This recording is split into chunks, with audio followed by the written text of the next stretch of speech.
Perfect. Perfect. We're called to order.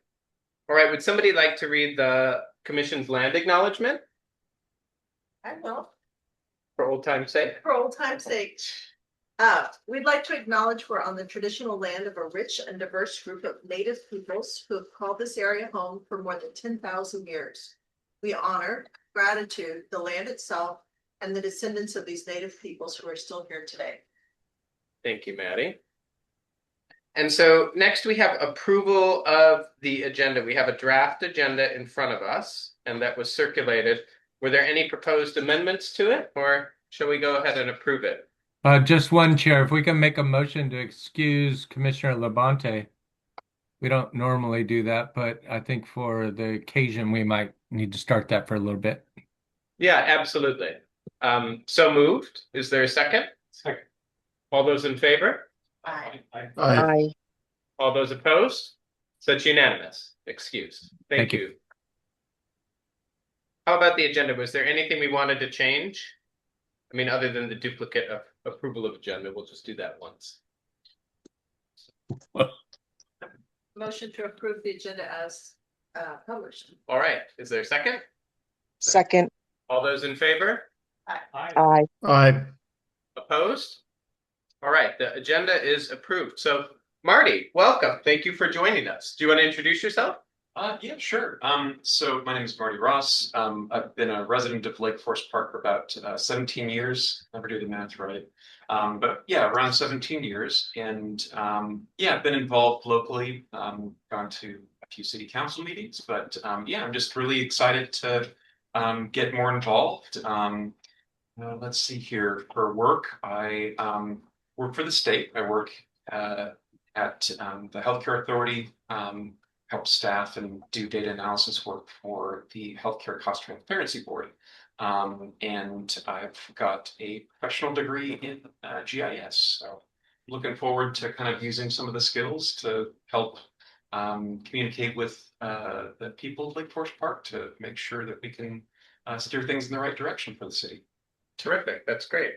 Would it be helpful if we did introductions of the other commissioners? Yeah, I'd appreciate that. Yeah. Perfect. Do you want to start, John? Sure. I'm John Drew. I'm a retired state worker as well. I worked at the University of Washington 50 years. I was in IT, but I was also an institutional researcher at UW. Terrific. And you've been on the commission for A few months. a few months. Almost a year. I'm David. Currently I'm a teacher. In Mukilteo School District. And I don't know how long I've been on that commission. It's been a while. It's been a few years. I'm not clear about how long that's.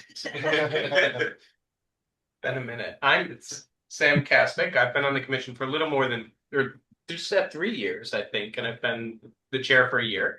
I work from home as a data security and privacy lawyer. I've been in Lake Forest Park a little more than 10 years, and a bit about me.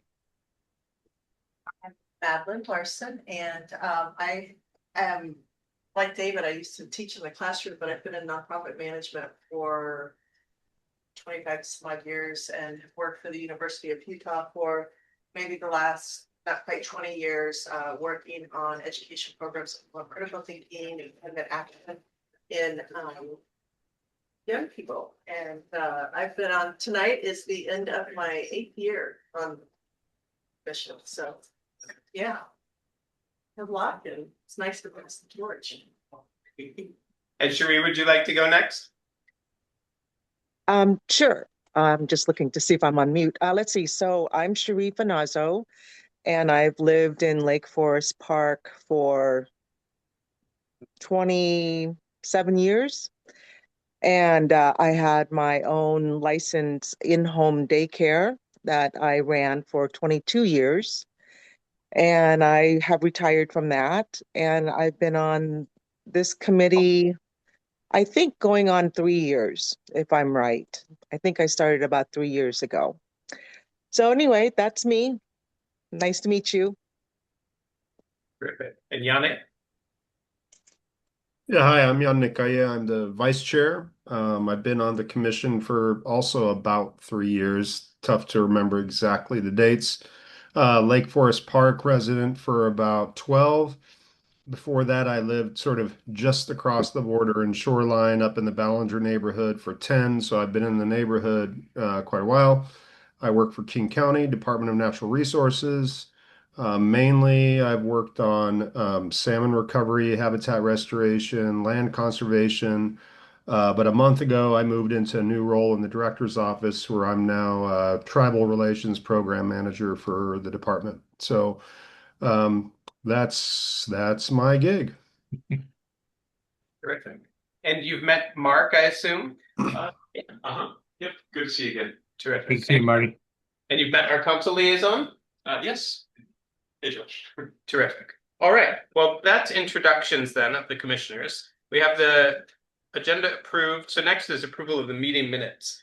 They were in the board pack. So this was from the January 13th special meeting. It was the joint meeting with the council, the city council, and then our kind of standalone meeting in the second half. Did anybody have any concerns or proposed edits for the draft minutes?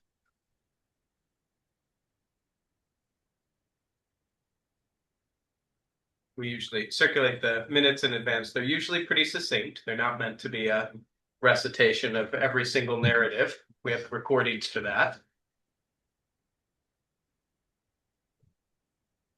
I'm hearing none. So is there a motion to approve the minutes as drafted?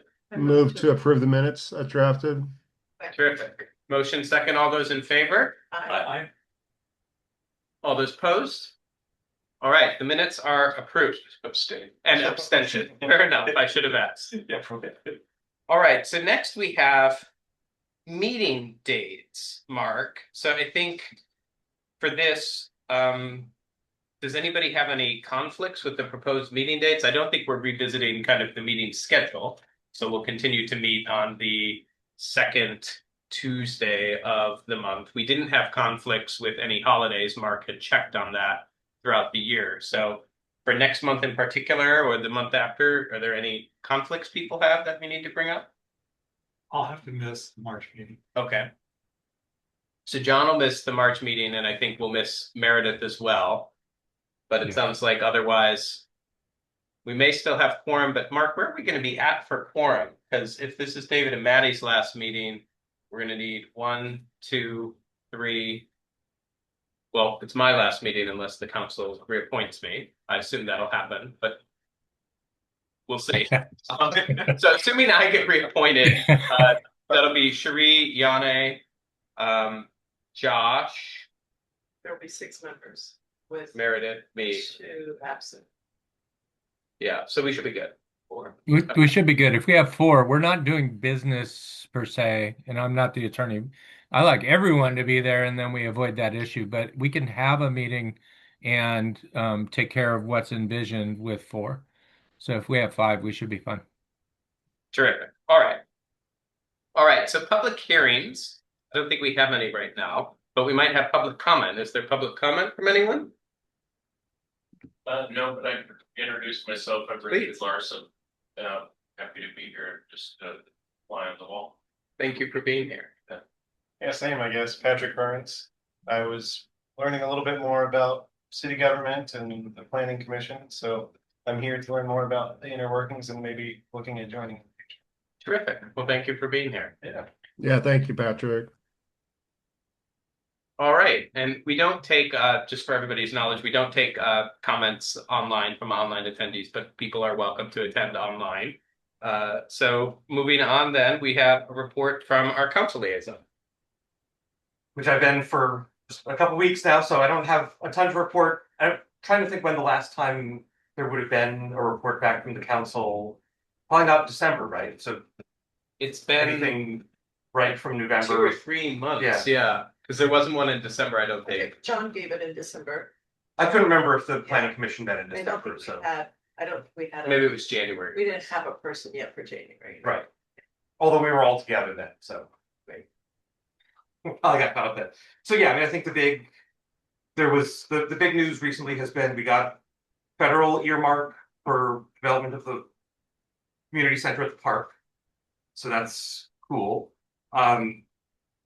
Contract moved ahead for the roundabout, which may have been covered in December, but if not, then that's happening. So ground was supposed to break sometime this spring, so it's gonna be cool. And the park money, assuming all else goes well, and there's things still up in the air, but that the goal would be for that to start work, I think, still later this year.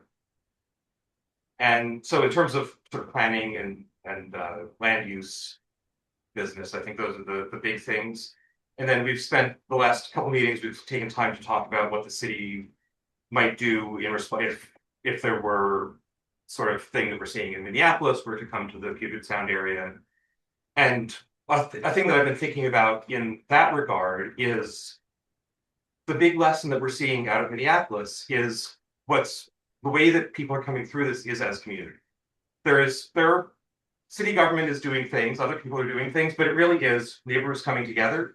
And the work that you all do as volunteers here does so much to build the character of the community, to be resilient to things like Minneapolis, climate change, all sorts of other crises. And so just put in a big thank you to all the work that you guys are doing, and remembering that is like, for all the time that we might spend on setbacks and the nitty-gritty of planning work, those are the sorts of things that we're trying to achieve. And so really thank you all for the time and energy that you put into getting that right. Out of curiosity, have there been any communications with city staff or with the city council and the new owners of town center? Not with nothing like council-wide. I don't know unless Director Hoffman has anything that he's heard. Nothing has been reported to the council this calendar year, at least. Yeah, nothing related to the master plan or anything we did in the comprehensive plan, which is essentially the master planning was done 2-3 years ago, and the less than preferred alternative was chosen by the council. That's in place. We went through the comp plan update unchanged. Then town center changed hands, ownership, and staff and administration met with the new ownership group as a collaboration communication type meeting, but nothing of the sort of redevelopment or projects or any city issues. They characterized at that meeting that their firm is a hold and not redevelop type firm. Terrific, thank you. All right, anything else for the council report? Any questions or anything else? Yeah, if there are any questions, and I just want to say I'm excited to do this, and anyone feel free to reach out. I think I'm CC'd on that email that all of you got with the agenda, so always happy to chat one-on-one or in groups smaller than 3 for 3 of you. I don't count towards quorum, so that's fine. But always happy to chat and just think through where things go there. Well, thank you very much, and thank you for being here. All right, so next we've got old business. So we have our 2026 work plan continued discussion. And so there was a council meeting on this, I think it's coming up at the end of February, where we're going to be discussing the work plan. I think, John, were you and, well, It was actually Maddie and me, I think. Oh, it was Maddie and David that were considering going? Yeah, but that would be, well, you'll still be on the commission through the end of the month, right? I don't Like 2 days, yes. know. I guess we could revisit that. Is there anybody who is interested in going and would be able to go to represent the commission on the work plan? I'm going to be out of the country, so I won't be able to. I think there were very few people who were available at that. I think that's what it was. Yeah. Remind me the date. Mark, do you remember the date? I think it was It's February 26th is the council meeting for the short verbal annual report, and then the presumed last discussion on the work plan. So that'd be Tuesday, I think, right? Yeah, I mean, I'm glad to Thursday. go. Thursday. I'm glad to go if it's useful. Do you think, I guess, Mark and Josh, do you think it's useful for representatives of the commission to go, or is that not necessary at this point since we've had a joint meeting? I mean, I would think that the advantage if there were questions, that there'd be a chance for if there was anything that wasn't clear after, but like you say, we were all there for a lot of the discussion, so All right. hopefully it's clear, but I think that would be the, Okay. I'll put it on my calendar. Much it'd be gratitude. nice to see you. Nothing else. There you go. That could be your final official Act. act. There you go. I'll be showing up too, but Oh, terrific. I don't know what I'll have to say about it, but yeah. Well, we'll be talking about it a bit today, so that would be great. Terrific. Awesome. So then I guess the question is, was there any further discussion that we had about the work plan? We approved it last meeting. We had the conversation with council joint meeting. We kind of went through and we landed, I think where we had landed before, in the prior meeting, we had kind of a draft agenda. We kind of landed with this. I think we have some discussion on the next agenda topic with working groups about how we're going to move the needle, especially on number 1.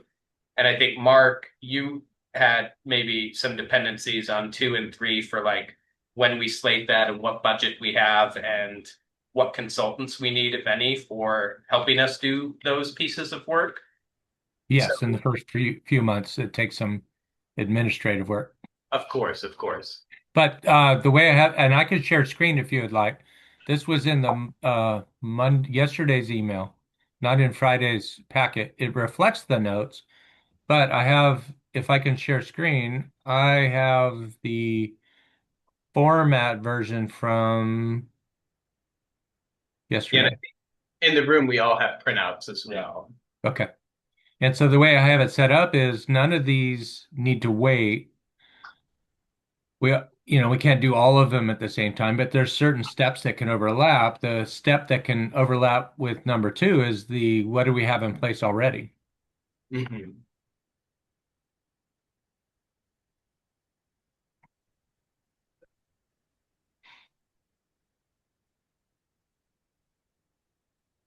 And Mark, can you remind me, it was number 2 we felt we might need a consultant for, and number 3 we thought we might be able to do independently because we have some comments we would just need to work through and address them? Yeah, generally number 2, critical area ordinance deals with best available science, variability in buffers and things like that. So the expertise is needed. Staff would do a lot of the work. We don't have a lot of bandwidth, so that's primarily a proposed request for qualifications, contract, and preparation up until that's in place. Then proposed amendments, and then some sort of recommendation late in the year or even early 2026. Item 3 is more staff work. We just made it through the comprehensive plan periodic update. The transportation element had 4 specific comments from Puget Sound Regional Council.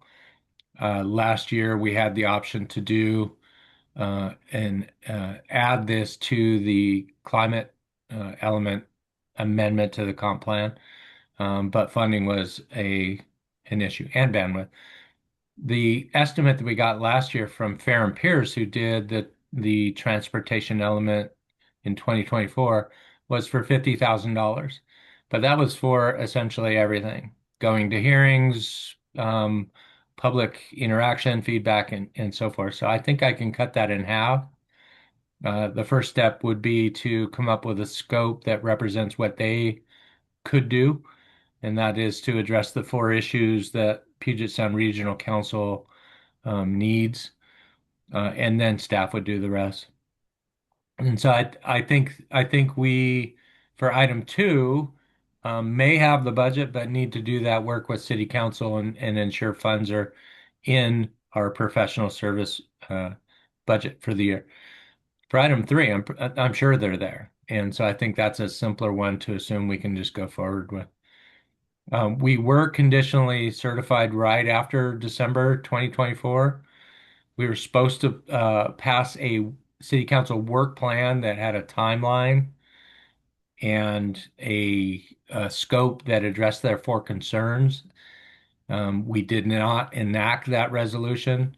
That would have given 3-4 months for us to actually do the work with Fair and Peers and lead towards full certification. So that didn't happen, but we can do that this year. The first step is conditional certification again. They would want to make sure, are you doing it this time?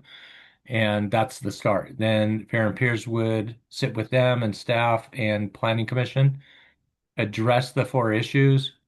I would classify them as if we had a solid public works director with a long tenure and experience, those would have been addressed in the summer of 2024.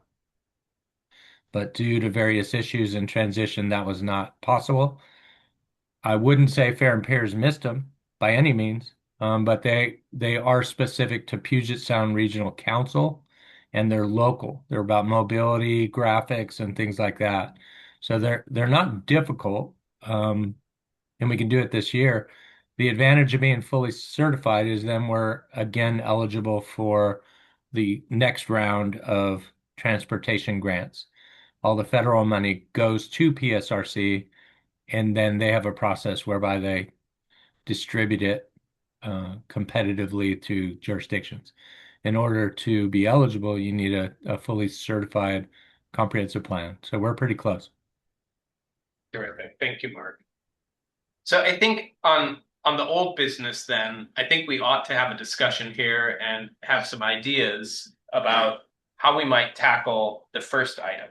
Because the second item and the third item sound like they require some work from Mark first to prepare for when we'll be ready to address it and when we'll be ready to onboard a consultant for item number 2. That'll probably leave a couple of meetings where we can start to make some progress on number 1. And we also need to, I think about what working groups do we need to move the needle on number 1. I don't know if at this point it makes sense to set up working groups on items 2 or items 3, because I think we're waiting on that. But curious if we maybe even go around the room as people have thoughts. Like, have people had thoughts since the last couple of discussions about what working groups we might want to set up to move the needle on number 1, and or like what should we be focused on for number 1? We've all shared some preferences for those kind of commissioners who've been on the commission of like angles of this that we'd like to focus on. And so maybe if there's like 1 or 2 issues of affordability or an approach on affordability that you think is most interesting, we could talk about those and see if they clarify where we might have some working groups. But I'm open to suggestions if people have another idea about how to approach it. I don't have a proposed plan or idea. I might start with just capturing the discussions we've had. Some of them can probably be found in the parking lot, but capture some of the ideas that we've already tossed around and that came up through the many presentations that we had, that a lot of that is already articulated in the meeting material. And I think if we could index that just even in a spreadsheet and have commissioners go around and flag the things that they're particularly interested in, or, you know, have information about, everybody here has a particular expertise that could be lent, that might be a good place to start from an interest standpoint.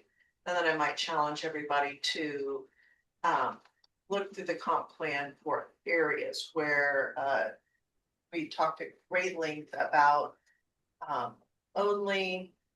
So for anybody new to this conversation, when we were working on the comp plan, we stuck strictly to the law. We didn't, even though there was some interest in maybe doing more, we recognized that would be giving away leverage that we could use to incentivize middle housing.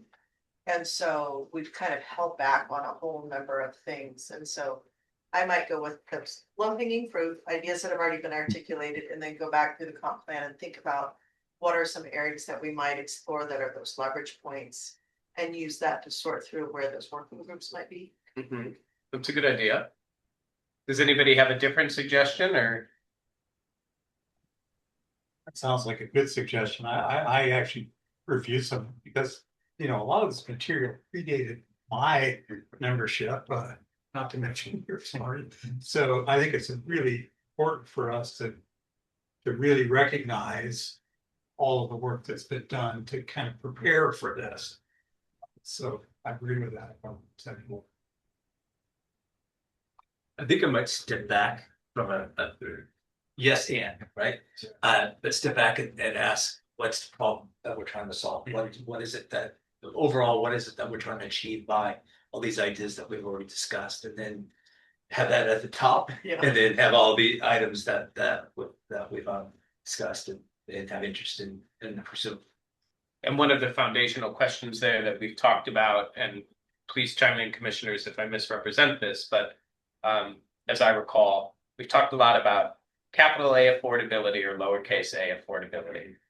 Lowercase a affordability being, let's just have more housing supply because that'll have trickle down effects on affordability, versus capital A affordability, where we look at incentives and levers we can pull to have housing that is more for like middle and lower income people that might otherwise be priced out of the town, that work in the town or that live here currently and might not be able to stay.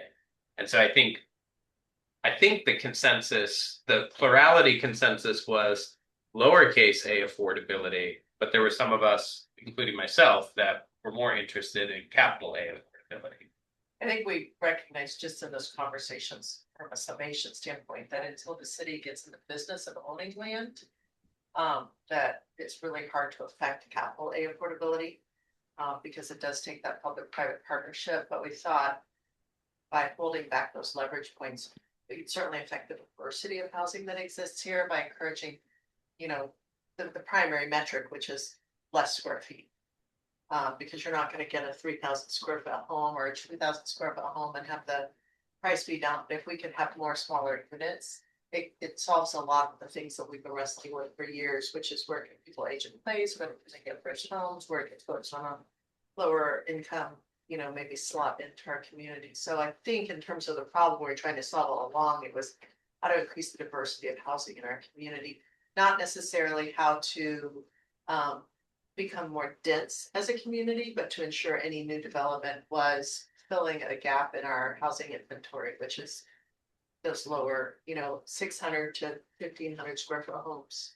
Or at least that it's, I mean, the thing that I've often thought about is that it's as easy to build X small units as it's easy to build one 5,000 square foot project, if it's not as easy to build some number of, 5,000 divided by X problem. We Units, we then- understand shared roofs, like in a townhome scenario, become. Or much whether more it's attractive cottages to- or anything else. Yeah. Right, but in particular, that's a piece of information we don't have as a commission right now, is like, how does that pencil out with a developer? Is it only when there's shared walls and a shared roof that then their prices go down and their profits go up? Or can they still achieve that with like separate units or stacked, like I don't know enough about how the numbers pencil out. But I think that was the missing information for us, is what actually pencils out for a builder, because most residents aren't going to come in and buy a property and build 4 homes, or 4 units of any kind. So it's really trying to, and Yanni had some good ideas for how to get the development community, get some information from the development community to find out what does pencil out so that we could code for things that have a higher likelihood of being built. I think another thing, Preston, and this is to your point, David, that about what problem we're trying to solve. And clearly affordability is a complex issue. But I think that we need to make sure that we're grounded in all the citizen input that we've already collected. We already had a survey, we've already had town hall meetings and so forth, so we should review that and make sure that we are clear about what we've heard from the residents of the city. Speaking of God. Yannick? Yeah, thank you. And thanks, Maddie. You were kind of going down the track that I was. And so to me, there's, aside from the kind of big A and small a is still a little bit too vague as categories. But I think one of the tools of mostly what I think of as small a, so what Maddie described, how do we incentivize smaller scale? What would it take to incentivize smaller scale sort of homes, cottage model or others? That's something I've talked about a lot. So I would be remiss if I didn't volunteer to be part of a group, if there were a subgroup to work on that, to kind of start getting our arms around how that has been achieved in different communities around here or elsewhere through, there's a step of understanding what pencils, which is what you alluded to, Sam, around talking with developers and so forth. And we've, put some work into, letters we might send out. There's that, but then also, then how do you build it into your code, right? So what would we need to think about, both in terms of incentives and things to watch out for, unintended consequences, right? Of doing that. I mean, I think that is an area I think is really could be ripe for us and could really be welcomed by community based on the conversations I've had. So if we decide to focus on that as one of our tools, that would be great. I also appreciate, what's the term of art, John? Co-housing. Like, I think there's a few things we've talked about enough that let's invest some of our energy into running those things down, then move on to some other ideas that fit kind of that idea of, well, housing diversification, lowering the cost for whether it's renters or buyers. But I feel like we should just, pick a few and kind of get a few of us to put some brain power into it and pull together some examples from places. Maybe we find some people to come talk to us and, move a few of these things forward, because we've kind of just keep mentioning them. And last thing I'll say before blathering on for too long is that, on the big A, I mean, I guess for me, the distinction is that big A affordability are when we're trying to meet kind of specific thresholds of income that under, various state programs and incentives and whatnot, that, that we could consider trying to meet more of those kind of formal affordability criteria of, income levels. I have like zero expertise in that space. So that's not, and it's not that I don't think that's important, but I'm not sure that's one I would jump into to understand how we might be able to encourage more of that. I'm more on the little a, how do we diversify the housing stock to meet the diversified needs of our community? And as Maddie said, aging seniors, young families, single people, or, couples without kids who want to live in this awesome community, but don't need 2,500 to 3,500 square feet and don't have the 1.4 million that it takes to do that. So anyway, I'm just raising my hand that if there are others who are interested in this topic as one of our first, kind of subcommittee type things, I'm in, and I would love to, I'd love to start chasing that one down. We've talked about it a bunch. Thank you. Maddie had something, but before I call on you, is somebody in the room with decent penmanship willing to kind of whiteboard some of these things just to kind of list? Because I like Maddie's idea. It seemed like there was consensus. We kind of list these things out because we're hearing some good ideas that might kind of get us to go I that can't route. speak for penmanship, but I'm willing to. That would be great if you don't mind.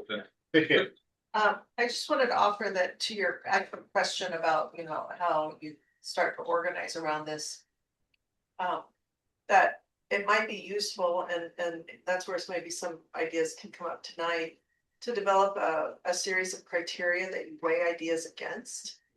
So that it's very easy to get attached to an idea, and then it's really hard then to hear some of the realities, the intersectionality of an idea with our critical area code or safe streets or some of our other goals in our community. And so it might be nice that as any working group exists for whether looking at what it takes to have deed restricted housing in our community or co-housing or cottage housing or any of these things, if the commission agreed on like certain criteria have to be part of the due diligence so that we don't get sideways as a city and trying to push forward ideas that actually undermine other goals that are well established for our community. I like that idea.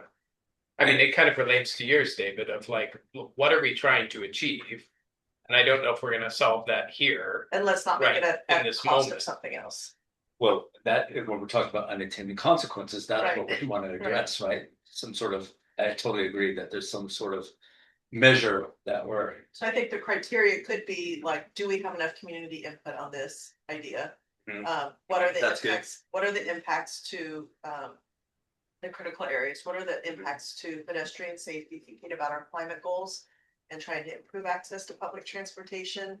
Is it any idea we're coming up with, going to be at the cost of that? Those are the ones that come off right away. yeah.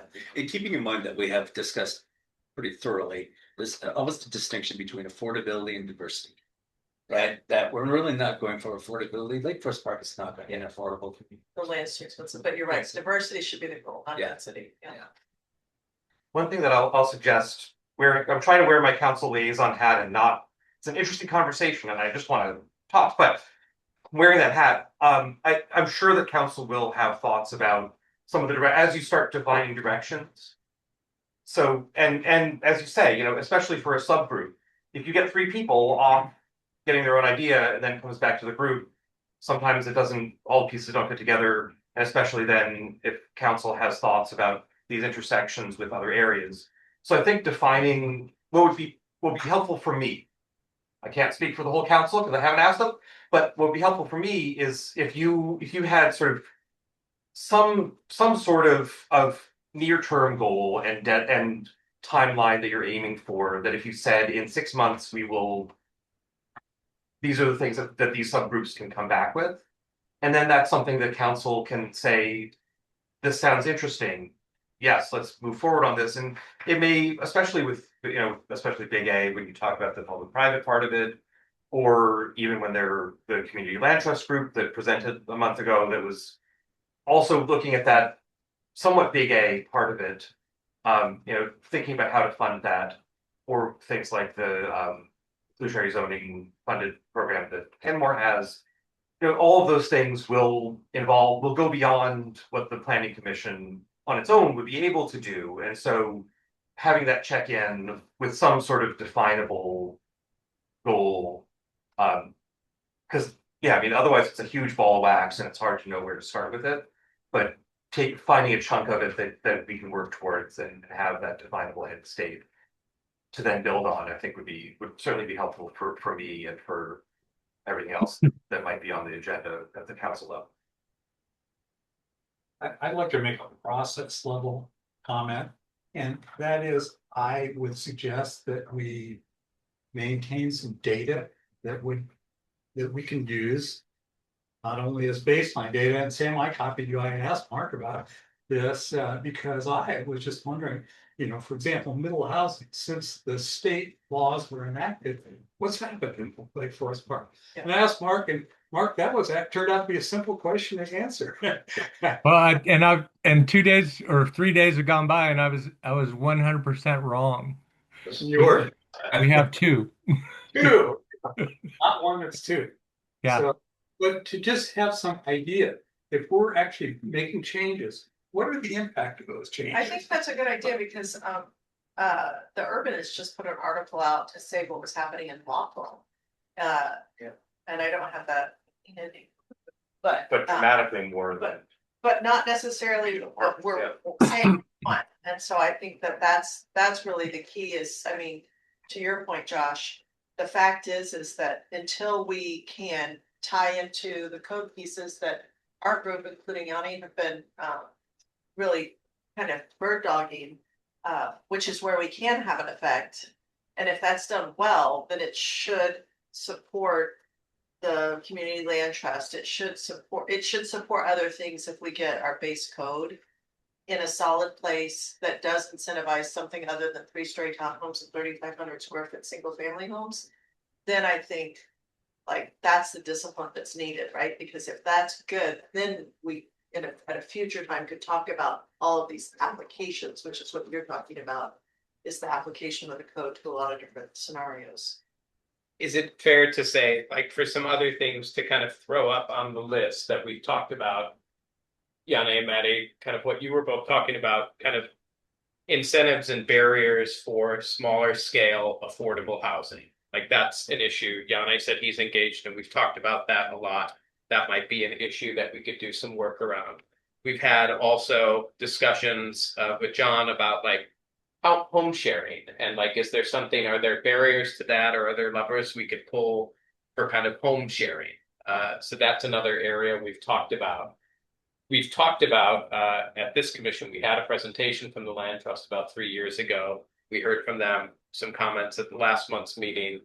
I think that's an area to explore. Is there something capital A that we could afford or explore, you know, getting the city's bought some large parcels of land in recent years. You know, they've turned them into 5-acre woods or the waterfront park. Like, is that something to explore? And are there code amendments we would need to kind of enable that in the code? Or under one of the state laws that we addressed in the comp plan, there was a provision that said you could have deed restrictions on development that require for 50 years affordable housing.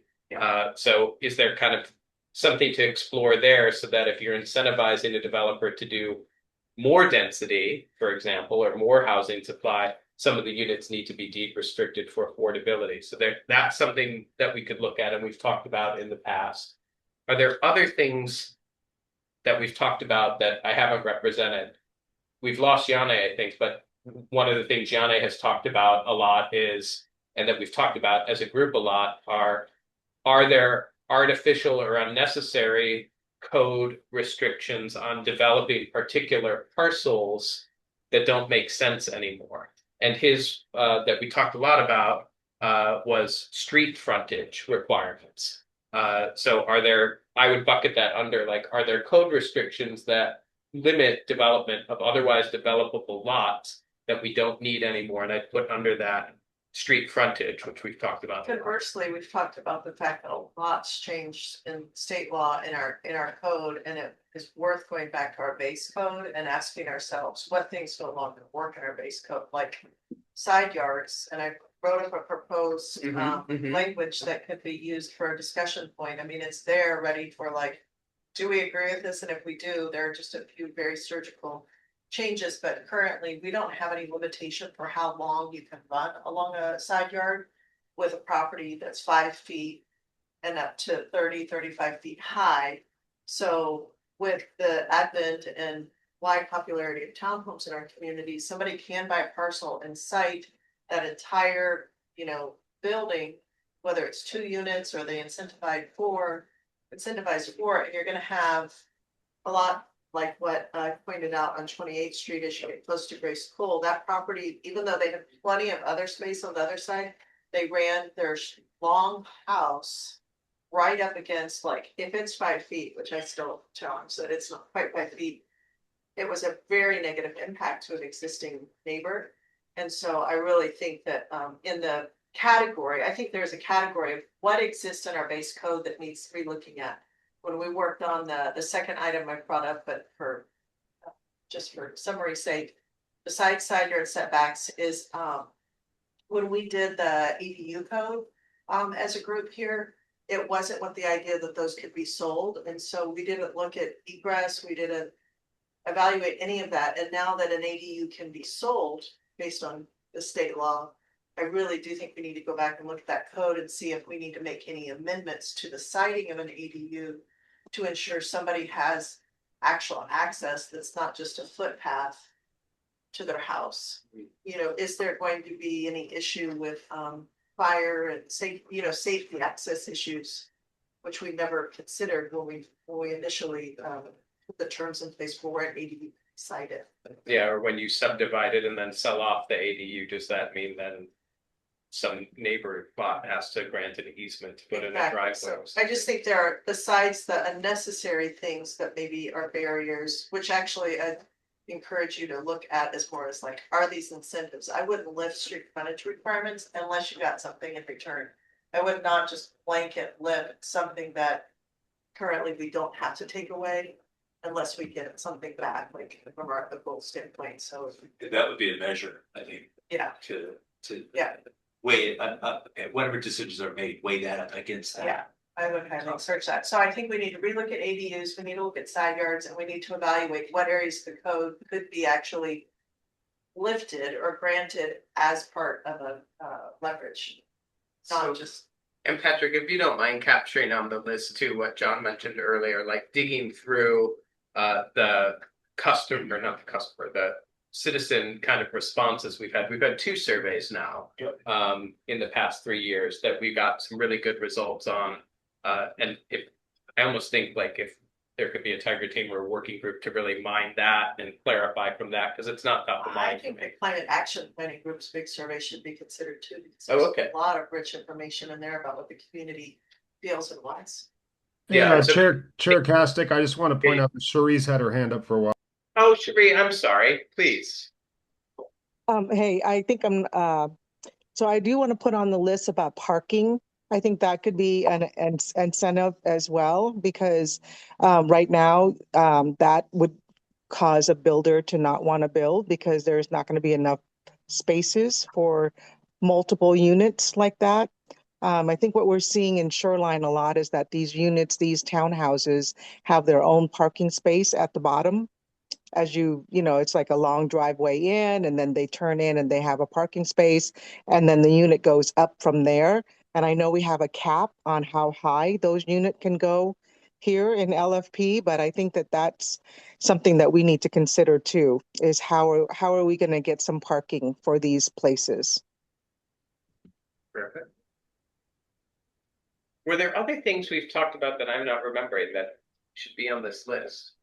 Well, we've talked about making visits to certain communities that might have something really place, Field trips. field trips to explore what has already been done for conversation. I think from communities that already had. So field trips and fact finding about what has worked in similar communities. Just kind of tricky because Lake Forest Park is quite a bit different from the cities around us, actually, just from a topographical standpoint. Yes. So, yeah, but still, it would be really good information to get. One thing that I'll suggest in that regard also is thinking about, are there misalignments between our code and neighboring planning codes that a developer who's accustomed to working in a neighboring city are we creating needless friction? Even if it's not, it's sort of in that same category as with the frontage, but it may not be a requirement that's a bad requirement, it's just not aligned with the region, and so people who are hitting arbitrary boundaries when they go across a city line, are there ways that we can smooth that without setting anything back, but making it a little bit easier to take a plan that someone has effective in one place and with their cross boundaries. I will bang this drum until I no longer live in Lake Forest Park, and that is that Lake Forest Park has an opportunity to get exemplar in our region.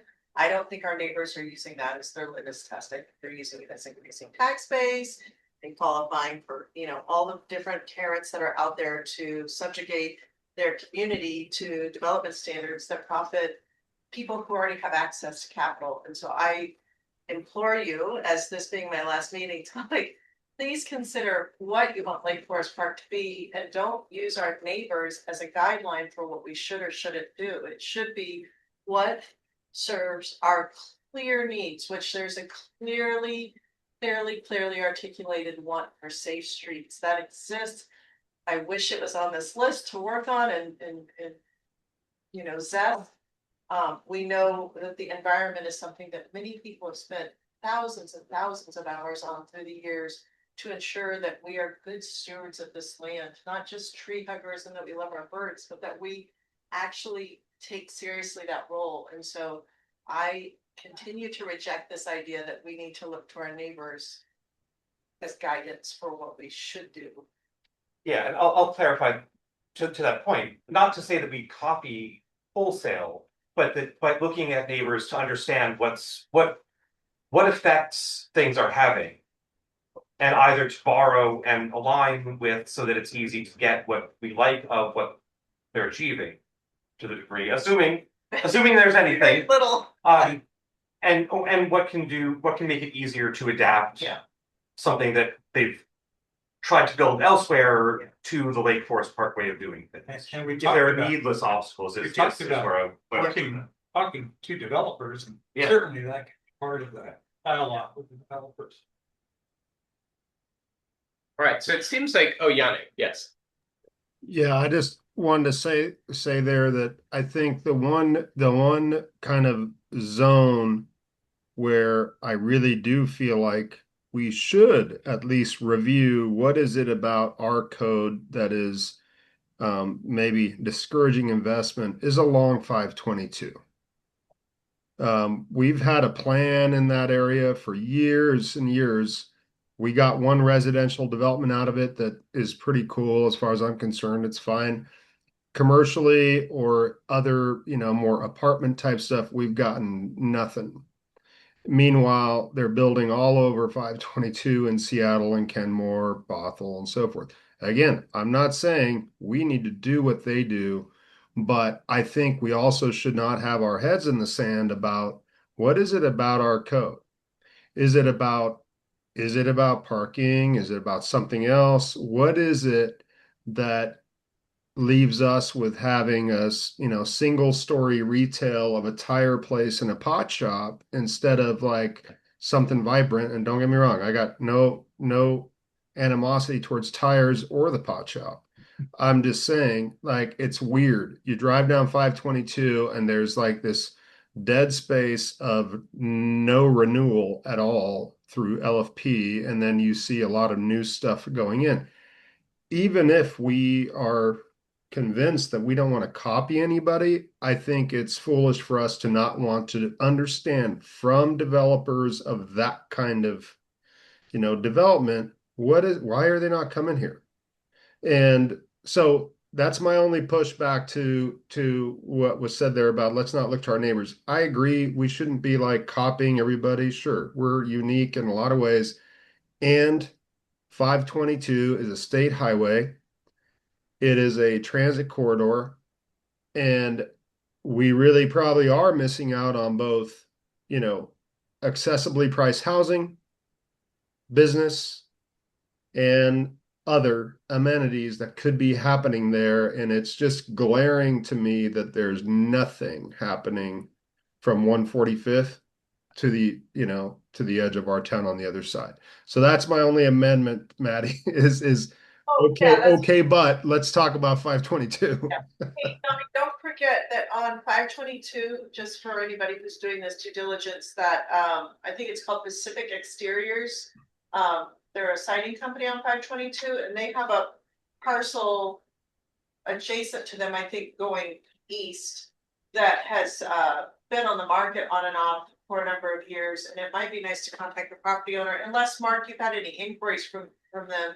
But that's an actual easy property to develop versus like the pot shop, because it is a cleared lot and they have design plans for an apartment or a condo, and it hasn't happened. So is it a capital issue? Is it a code issue? But that might be worth contacting them to find out. That's exactly what I'm talking about. Like I know there are some of the parcels are probably difficult. I get it.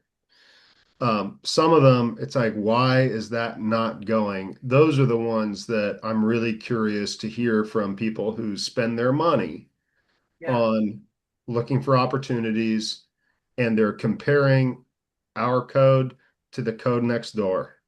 Yeah, And check that out. what's the difference? They would have views, and it's a level lot. It's ready to roll. They had started a project before I got here and for whatever reason stopped, and they had already excavated the underground parking, and then the building official made them fill it in. I don't know that ownership has changed. And then about a year and a half ago, they approached us for another pre-application, very high level, just very basic questions, but we have not heard from them since. But I think I could dig in and find their contact. So it seems like, thank you so much, Patrick. It seems like we've got a lot of ideas here. And maybe next, like to Maddie's initial suggestion, we could go around the room, at least from the council member commissioners who are staying on the commission, but also, as I mentioned in email, I mean, it's a question for the commission. I don't think these working groups need to be limited to commissioners. Like if there were citizens that wanted to be involved in any of these efforts, like there's no reason why we couldn't, have small working groups that included anybody who's in this room. Since they're not going to be official meetings of what the working groups are doing, we're not going to have quorum. I think the idea is to have working groups that have 3 or fewer commissioners, so we don't have a quorum issue and we don't have Public Meetings Act stuff. So with that being said, like at least for the commissioners who are returning, but as well as for David and Maddie, if you wanted to continue to stay engaged at some level, could we go around the room and see if there's any of these issues that jump out, one or two, that each of us would like to work on, and then from there maybe we could clarify a couple of working groups? Yes. I mean, I'm certainly interested in all these things, but yeah, I'd certainly be interested in number 2 and 4, the code basics. I pulled down the zoning data that's been compiled from Department of Commerce. They did a heck of a lot of work over the last few years to put it together and mapped it out in Lake Forest Park just to kind of understand it. I have a lot to learn, but I'm ready to dig in, certainly. And then the other part, yeah, number 4, citizen feedback. I'd love to read up on the surveys, dig in. Yeah, my day job is looking at data and trying to understand how to present it. So yeah, I'm really interested in those two. Terrific. Well, let's put Josh's name maybe by 2 and 4. And yes, oh, sorry. But Josh too, that's good. I apologize. Yanni's hand is up. Yanni, yes. 2 things. First, and this is just a friendly amendment to how you framed what we're doing here, Chair. I think when we talked about wanting, I was the one who pushed for more meetings and so forth. I think we also heard that, not everybody may have bandwidth for a subgroup. So I don't want to say everybody sign up for 1 or 2. What I want to say, what I'd rather have us ask is who feels like they have time. Maybe it's for 1, maybe it's for 2, maybe it's for 0 right now, and that could change. So that I don't think we signed up to have people feel, pressure over it. The other piece I'll say is that I can't see the whiteboard. So when you guys are saying numbers, I got no idea what you're talking about, but I'll say that you've heard the first thing I'd like to dive into, if others are interested, is whatever number it is kind of this looking at smaller scale housing incentives within kind of what are mostly, single family neighborhoods and things. Like, what has it looked like in other places? Bring some ideas back, do some thinking about it, talk with some developers, talk with some, people about, just understanding how that's played out in different neighborhoods. I would love to have some company looking at that. But you can sign me up for whatever number that is. Coming to you, Yanni. That's number 3. Okay, 3 it is. I just texted you a picture. So Awesome, thank you. Make a comment. I think I brought up something that's not on the board as a numbered item, but I do think it's important, and that is the concept of having decisions guided by data. And it could be that the data that you're monitoring can provide course corrections that are necessary. And I don't know, it could be that falls into the category of citizen feedback, but I'm talking about, so we have 2 middle housing developments that have been permitted. What's happened? Has that moved the needle, in what way? And are we keeping track? And of course, we do have Puget Sound Regional Council targets that we're aiming towards. So where's our baseline data, and how are we measuring our progress for our goals? I think that goes with the criteria. He's got the 4 criteria that are starred that for any idea that comes forward, you need to be able to answer or use criteria. Maybe that should. And I think almost like the goal, the criteria, like developing the criteria, that could be like, I don't think the working groups necessarily just have to be these 5. Like there could be a short-lived working group of 2 or 3 people to come up with like, what are the criteria we should propose to this group and align on, by which we're going to judge, what we spend our time on. So I think, we don't have to establish that all now, although we have some good ideas, but I think if we had 2 or 3 people who wanted to work on that, we could come up with the criteria. Establish a rubric or something that you could, use as a lens for all these problems. Exactly. Something that's come up with my work too, whoever works on that, that I find really helpful is as a working group, always being willing to ask, who does this help and who does this harm? It goes past criteria and makes it even more simple, which is a willingness to answer that question, because any decision that is made is going to hurt somebody and help somebody else. And so I think if everybody here is willing to ask that question of any idea that comes up, you could at least have an honest conversation.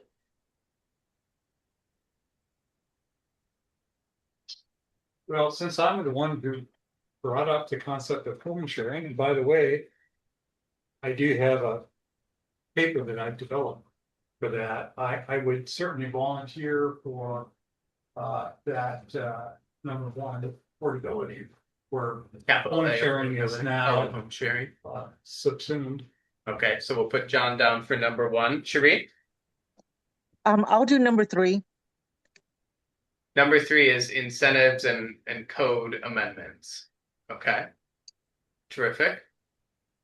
And then I would put myself on affordability. I think the number 1. So for Don't have all Sam, the names memorized. Sam. Sam. And I think with that, I would probably include what I'm interested in looking at is maybe having some conversations and exploring the land trust issue and deed restrictions.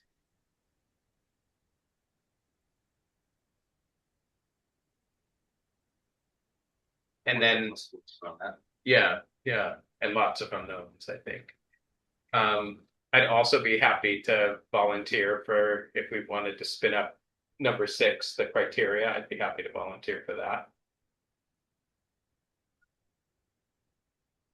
That one seems like a place that maybe, I mean, you were saying that it probably should maybe short-lived, and I didn't mention this before in the liaison report, but we are having a council retreat on, I think, the weekend before that council meeting. So if there are things that council should be digesting that go towards that sort of bigger picture, like, direction setting,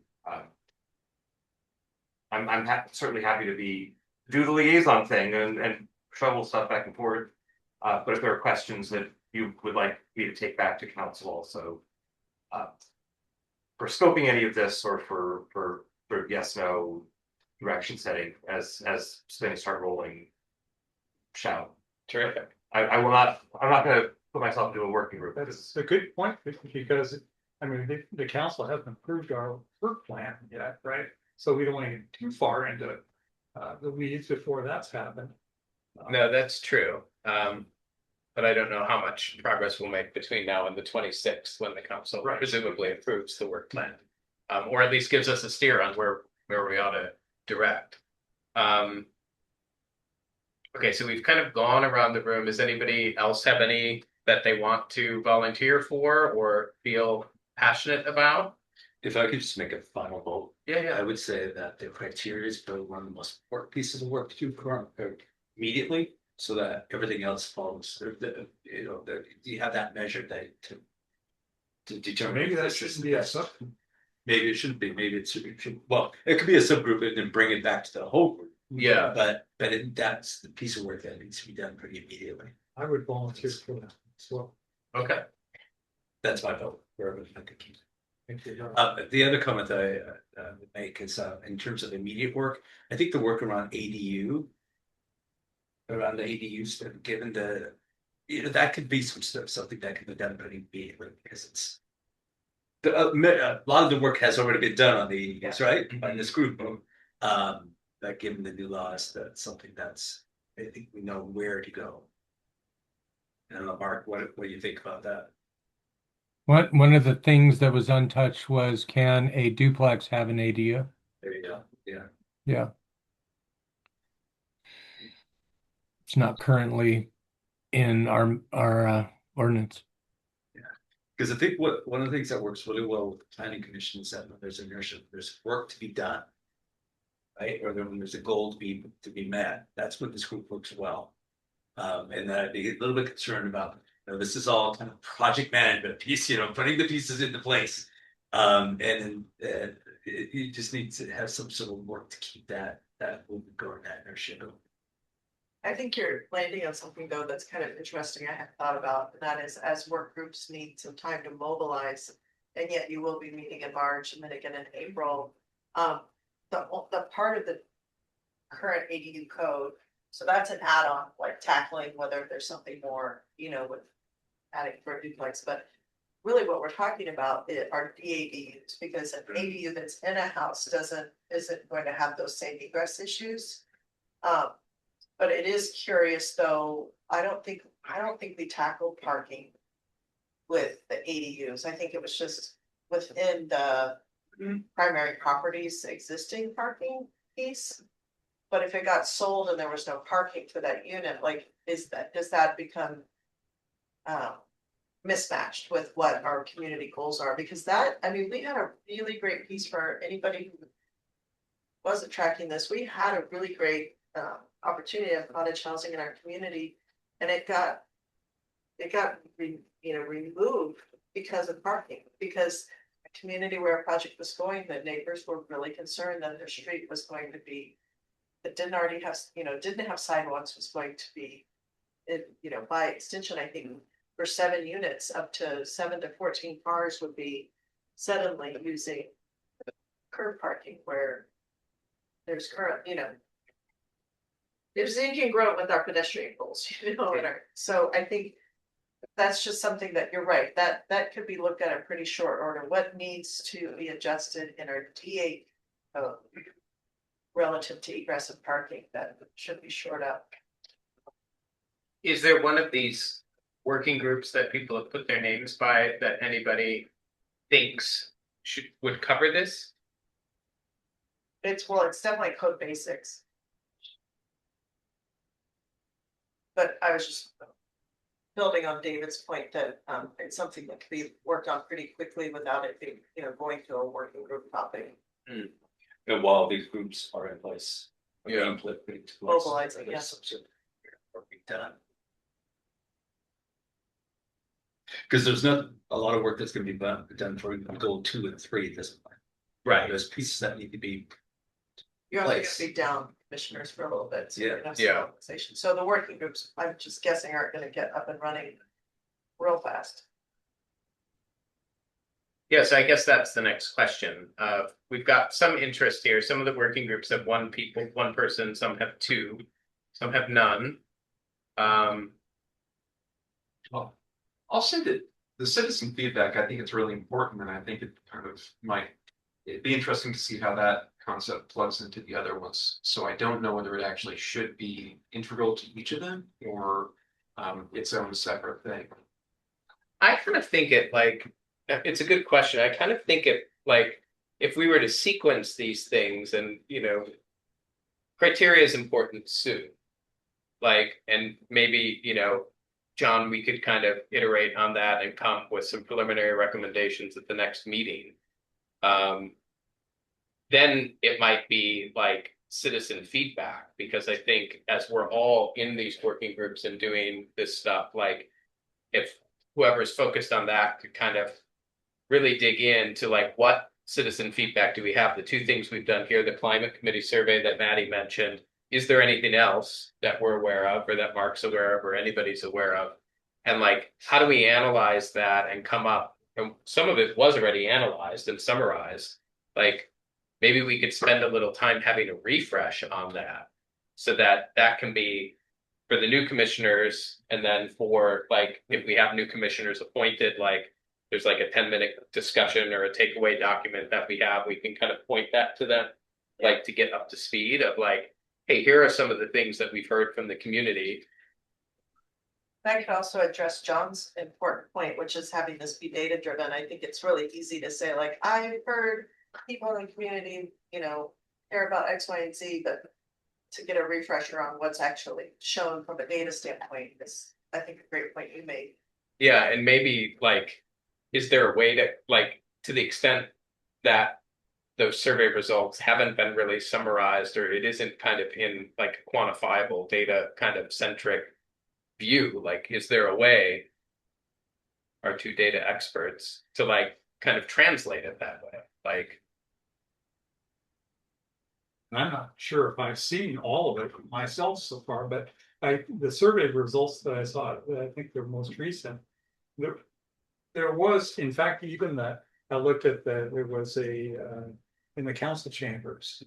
We all had a meeting, with the public, to present some of that, including the survey findings, and there was a sort of a synopsis of the survey results in that meeting.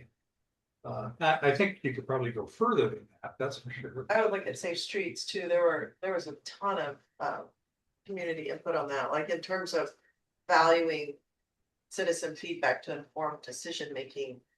That was something that we had consultants on board for. We had a ton of outreach for. We had a lot of participation. So that'd be a great document to go back as well. I would also say that we should, not rely on all the past citizen comment, that we should have a process going forward to solicit resident opinion and ideas about, so to the extent that there's some mechanism for us to do that, just think about that. Yeah. Certainly something that working group could kind of focus on and recommend, and that could be a tool, if the data is dated, if it's not on point, like, let's take the lessons from the past feedback, what's still relevant, and where do we have gaps in understanding. Yeah, and I think, just as we're putting on a hat, just as someone who's like published survey research, it's the sample sizes that we tend to get for city surveys are not huge and not necessarily represented. I know, like, the survey that they did 2 years ago on like priorities and that led to the levy, I think maybe half of the respondents were over 65. It was just like, there are definable ways that it was not representative of the community. And the Safe Streets survey that's 10 years old, I mean, among other things, the traffic situation has changed since then. And people may answer some of those questions differently today than they would have then. So, the data are important, and we should be coming back. We certainly want to be rooted to the degree that we have data, but we should also be aware that there are big limitations on the data that we're going to ever be able to get from a city of 13,000. Just doing representative random surveys of the public, we're not going to get it, and so it is going to be skewed in ways that sometimes we're going to be able to see, and sometimes we're not, and sometimes leadership is making calls in the absence of good data, and we can do that too. Certainly curious about the methodology, like the geographic dispersion. Who answered? Quite a few years ago, we recognized that the commission had gotten to a place where it had sort of taken on that disposition. And so I think what's really important is not letting go of an effort to do community outreach, because it's hard, or there's 50 ways it's flawed. But I think what was just mentioned a minute ago, being able to use what we've heard, you can look across surveys to see what some of the themes and patterns are in responses, and use that to do a future survey that says, based on this survey, this survey, this survey, this survey, these are the themes that have emerged from the community. If that is not congruent with what you feel and you feel and you feel, please fill out our new survey. I think it's important that we be able to point to something regardless of how, many problems come with it, just because we had got to a place that as a city where leadership was making all sorts of decisions that just didn't include the community, and then you do all of this work, and then the policy doesn't go through, like the cottage housing, and it's out the window because the community wasn't included in it, and so the baby got thrown away with the bathwater. Right. And I certainly conversations that I've had with other council members, there is, I think that sense is not restricted to this room right now. There is a sense that the city could be doing more for communication outreach and taking information in, and to be getting information out about what is happening. Like, way too few people, like, there should be nobody who doesn't know that the roundabout is coming, and there are people who are like, the roundabout, the what now? The lakefront park? We're doing a park on the lakefront? Really? These are things that people should know about. They've worked for a while. And so there's I think in general, there's work to be done there. And so, yeah, having, a regular plan for the planning commission of what outreach and data gathering would look like that could feed into something that may be broader than this on a city level. And this reminds me also, we're at the next council meeting on Thursday, we're announcing our new public works director. And both of the people who interviewed for that had talked about outreach that they had done in previous jobs, like doing open houses, doing things like that the city doesn't do as much of as we probably should be. So I think there's a lot of room for that in formal ways that give you data that you can crunch, but also the less formal, but community touches to get the vibe of the community of like, are we on the right track? Are we on the wrong track? And to be able to course correct as we go.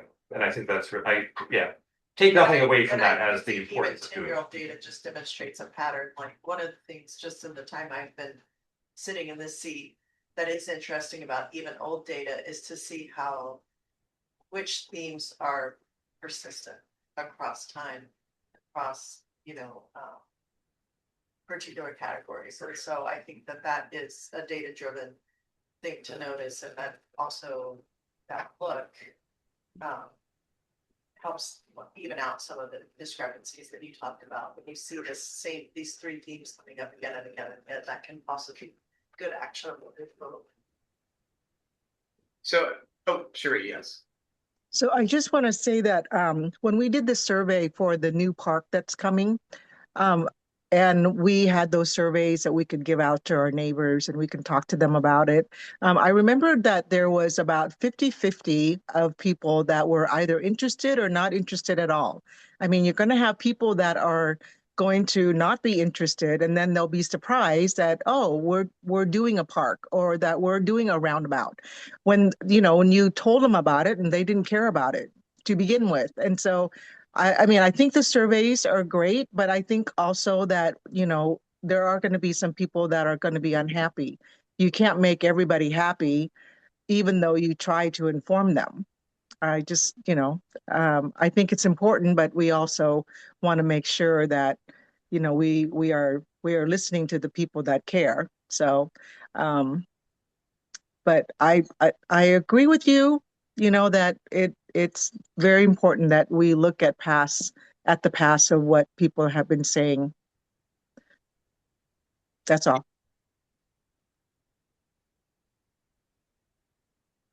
Yannick?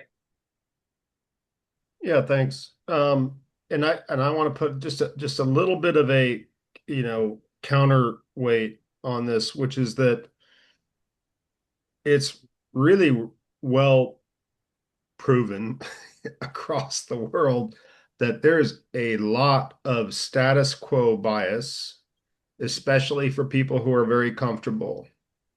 And the only reason I say that, and I'm very comfortable, I live in a sprawling big property in Lake Forest Park. I couldn't be happier. But I think we need to do more than look back at what we've been told in surveys to determine what people are interested in or what we should look at. Obviously, anything that is brought up or suggested or proposed to council and everything else has to be fully vetted by the public, and that's obviously the case. But I don't, I think if we limit ourselves to looking at things that were popular in a survey, I already know the result. And I think part of our job, and I know we don't get paid for this, but we've signed up for this, is to actually think beyond just echoing the mantra of whatever the status quo is and explore, not be afraid to ask questions, not be afraid to see, hey, wow, okay, this city or whoever did this, and it seems like it's worked really well, or this is how they address some of those, concerns that came up, whether it's parking or it's something else. So while I don't at all disagree that it's good to have criteria and metrics, I do not think we should be limiting ourselves to investigating things that we know we have massive support for in our community, because status quo bias is a very, very well proven, demonstrated thing in many, many areas of looking at sort of community input, community surveys, and so forth. People who have it good are extremely enamored with those conditions that they have. So, or what they think is good. And I think we have a higher responsibility in that, which is to think about, is our community serving everybody here, not just the ones who show up and fill surveys because they have time, but thinking about our place in this region, our place as part of Puget Sound community. Like what's our role? It's, to be honest with all of you guys, it's the council's job to deal with the hard questions of what do we actually pass. So I do not think it's the planning commission's job to pre-funnel things to make sure they're acceptable based on past surveys. It's our job to be thoughtful, bring our own ideas, whatever they are, like good ones. And we obviously we already have a process here to decide what are we going to dig into. And then there's a more formal process for getting that community vetting. We do some of that, but ultimately it's the council. I don't think we're doing the council a service by only looking at things that are safe and supported based on past surveys. Thank you. So I'd like to come back to like what we want to get out of this meeting, because we could just talk about this for the rest of the meeting and not have any clear next steps or action items. And then we'll be re-picking up the discussion in a month and we'll just lose progress. So I'd like to propose that we land on what working groups we're going to establish, what those are there 2, are there 4, are there 5, and who's on each, and what are next steps for them. And the next steps might be they gather at some point and they talk about what next steps might be. Next steps might be we come with recommendation at a future meeting. That would be my proposal for what we spend the next 20 minutes on or so that we have kind of something to report on at the next meeting. But if there's something else people think we should do at the time, open to other suggestions. I think I would come back to the question, if I was to stay on the commission, I would come back to the questions like, what is the purpose of all the, so we've got all these subgroups working. What is the overall purpose of these subgroups? What is it that we're trying to achieve? Because we haven't clearly identified, are we going for the big A or going for the little A? That's still an open question.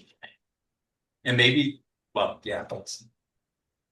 Yeah, and I don't think we'll be able to establish that here. I don't think we have consensus on that. I do think that's a great thing council could give us a steer on. Does council care about capital A, or do they care about lowercase a, or neither or both? We talked about it briefly at the joint meeting. We didn't get a clear direction. We heard a lot of different views from council members. Everybody had their own issues to focus on. That was helpful, but that would be something to have a steer on.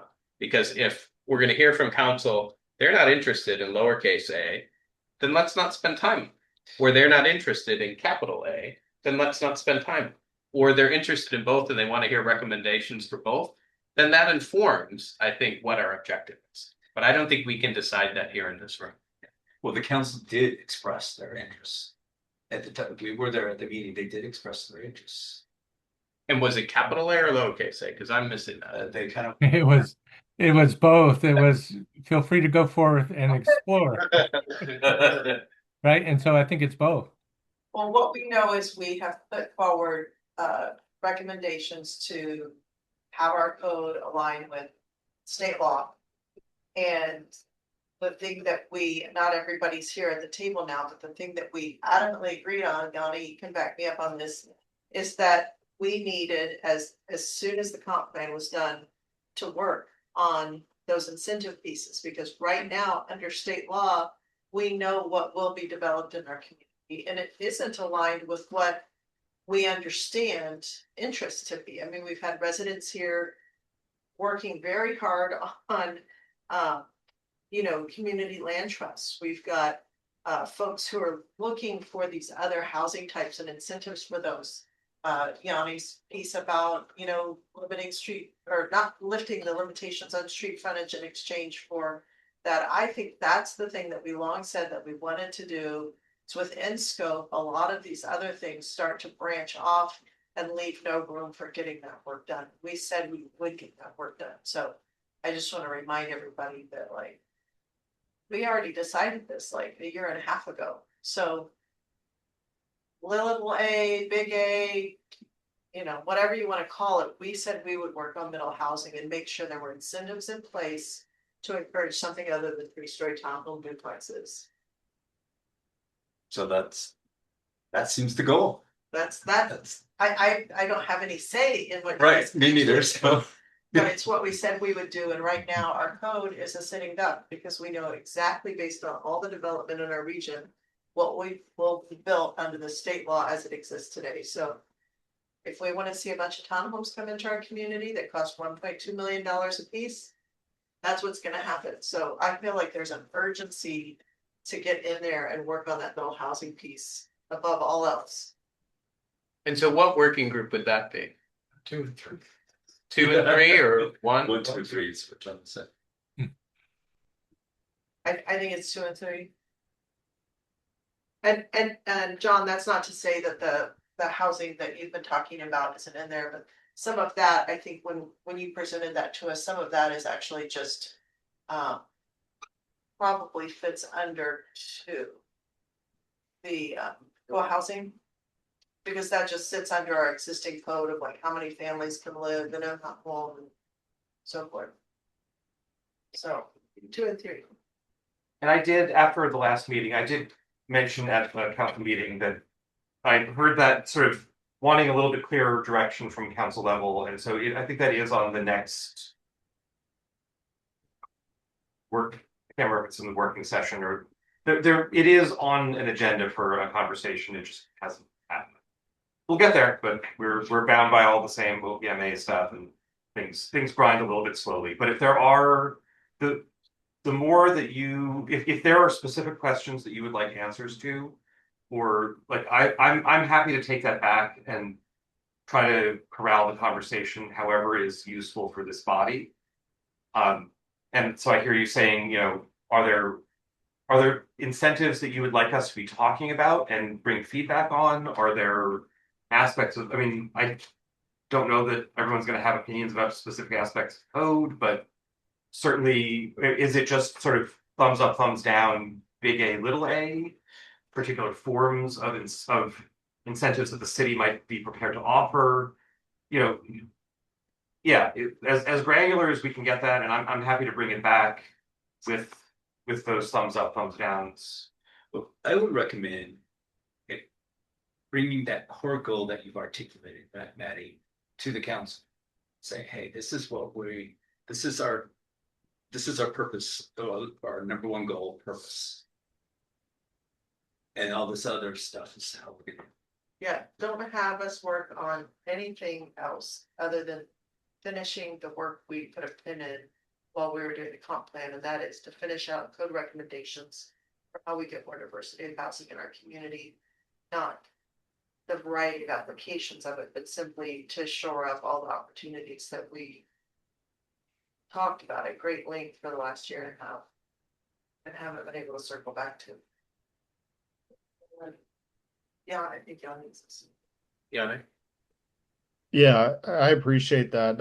I'm with you, Maddie, and that I think even though there are subtopics within this, I think we've been kind of like circling around this topic of having finished kind of what we had to do per state law in our comp plan and so forth. Now, but we kept on talking about these other things. So I think that is our kind of one sort of beacon. I want to say 2 more things. One is that as a public employee who has convened citizen committees, run them, all that, I would strongly recommend against us trying to launch many, many subgroups at the same time. I would meter these out.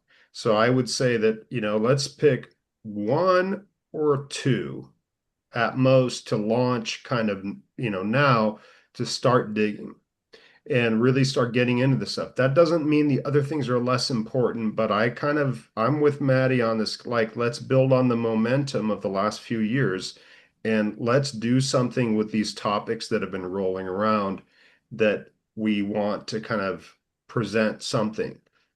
Third, whether it's the council or the community, I find that, like we're not all professionals here. We're volunteers here. We all have our professional backgrounds, right? But we're volunteers. The council members in Lake Forest Park are almost volunteers, right? I mean, yes, they get the stipend of some kind, as I understand, whatever, but they have jobs, they have all that. And I find that it's really hard to ask vague existential questions and expect good answers for things like big A, little a, even though that's been part of our vernacular for a few years, because we kind of understand what we mean by that. So my point in bringing all this up is to say that I think whether I don't feel like we need the blessing to start investigating, like council's blessing.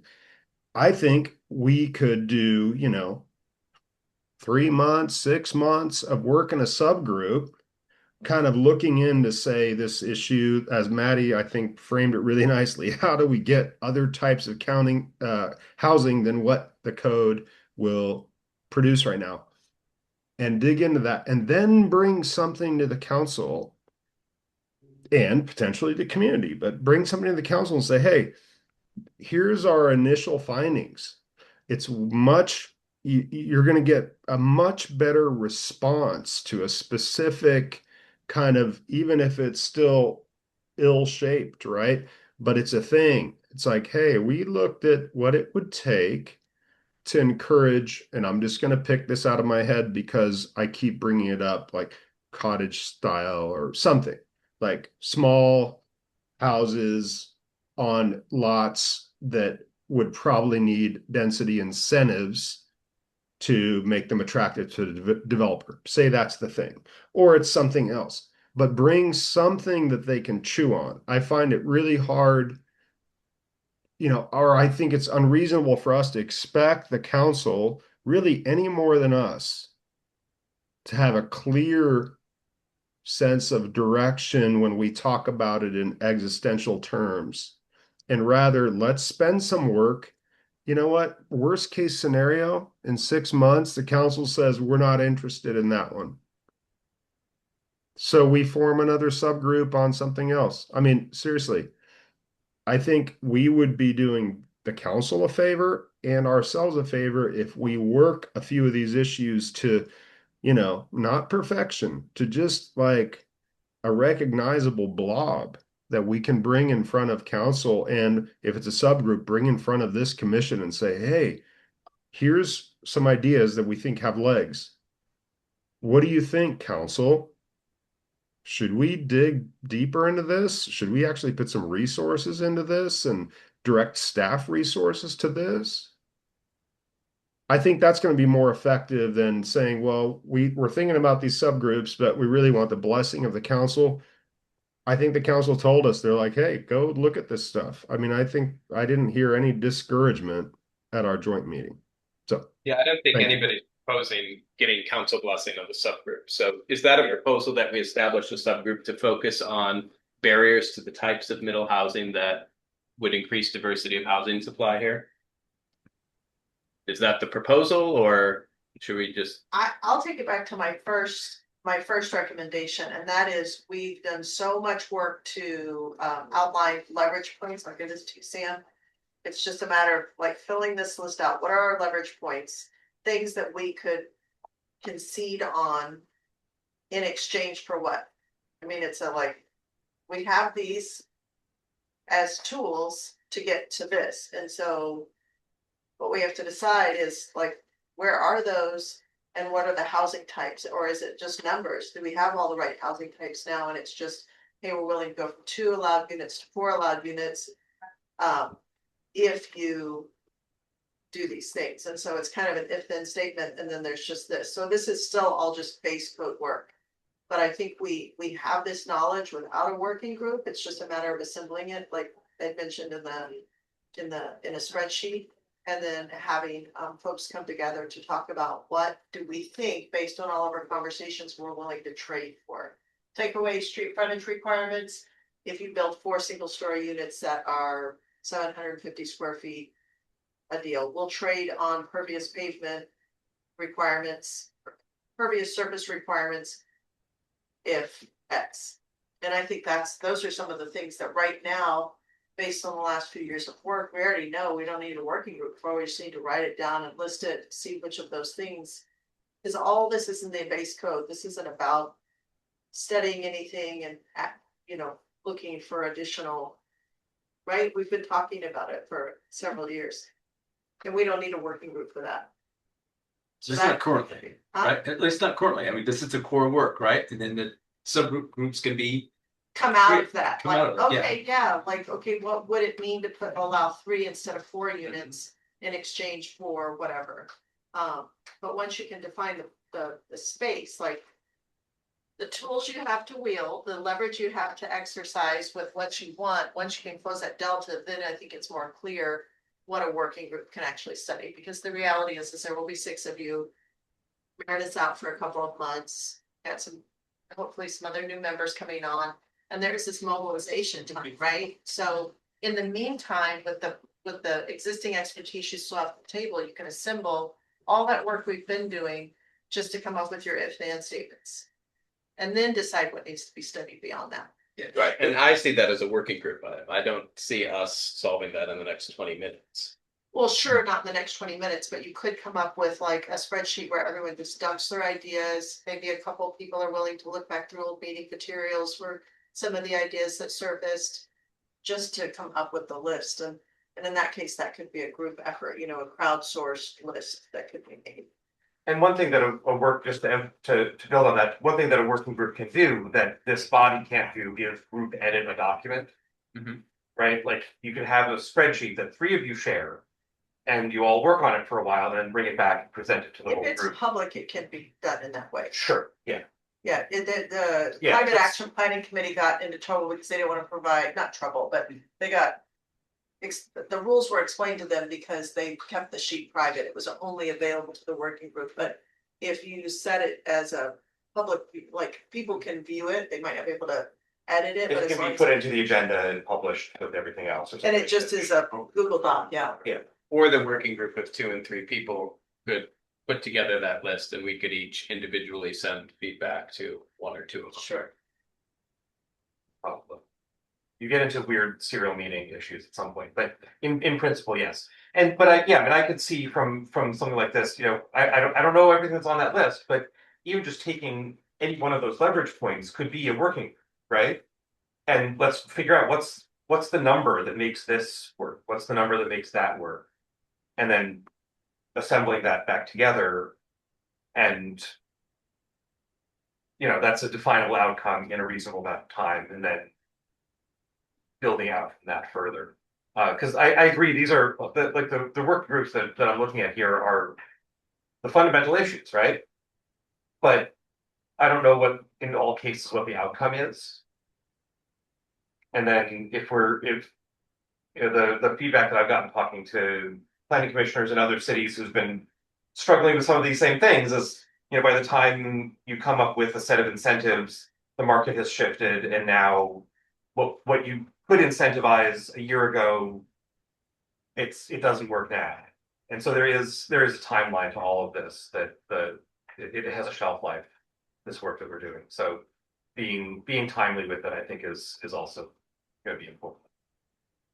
So we had a working group around code basics and incentives that Marty was interested in code basics, Yane and Cherie were interested in incentives, which is perhaps this list. What are the leverage points we have? What is that list that we've talked about? Do 2 or 3 of you, or does anybody else want to work on this and come up with a list that we could talk about at our next meeting and see where to go? Or is there another suggestion of how we approach this? I'm at a loss. I fear we're gonna run the clock on this meeting in the next 20 minutes and we're not gonna have any clear next steps.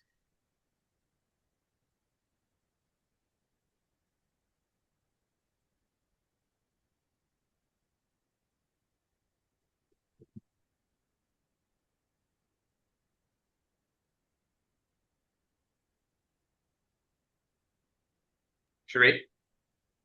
Let's do, if I may make a suggestion, let's have you send us the list that you've got in front of there of you, Sam, and then send that through email. We can all take a look at it. We can all reply, add to the list, or strike something that, we don't agree with. And I don't know if somebody can make notes of what stood out, what didn't stand out. That way we have something to work on. We can give ourselves like a week, and then next Tuesday we can maybe have something firm to actually look into.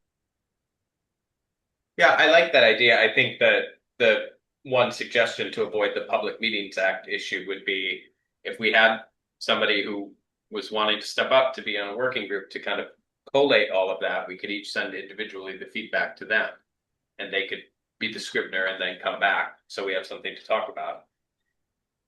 But I'm open to other suggestions. And one of the reasons I'm being quiet, you're a real newbie, but I'm a relative newbie. And I just, I don't have all the background about, all of this important work, because some of it preceded me and, you have to go back to the meeting videos or whatever. And so I don't have a lot of context.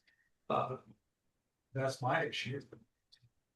Yeah, certainly that's where I'm at also, just trying to, I won't have the institutional knowledge of the folks that are leaving the planning commission, but I think an idea that was brought up earlier in the meeting was some kind of, collating particular meetings where some of these things were discussed in a spreadsheet. That would be really useful for me to keep, just to get up to speed, but I don't know who that would fall upon, whether that's a staff thing or whether that's a planning commission thing.